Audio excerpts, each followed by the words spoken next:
այդ process-ը, եթե ինքը լավ քաղաքական հոտառություն ունեցող մարդ է, կարելի է ասել քաղաքական գործիչ է։ Ինքը պետք է գիտակցի, որ այս process-ը, որը որ սկսել է, չի կանգնելու։ Մարդ պետք է կույր լինի, որ չհասկանա, որ այս process-ը, որը որ այլևս սկսված է, չի դադարելու։ Հիմա հայկական տենց ասացված կա, դանակը ոսկորին հասնելու։ Հիմա իր նպատակը դանակը ոսկորին որ հասնի, որ ինքը նոր հասկանա, որ ինքը պետք է ինքնակամ հեռանա։ Ես կոչ եմ անում, կրկին կոչ եմ անում, շատ տենց բարեդրացական վերաբերմունք ունենալով կոչ եմ անում, կայլավ ավարտեմ, թույլ կտակ ավարտեմ,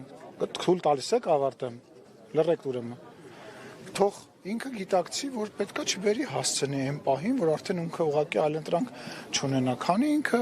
այլընտրանք ունի, կարող է ինքնուրույն այդ որոշումը կայացնել, ինքը պետք է այդ որոշումը կայացնի։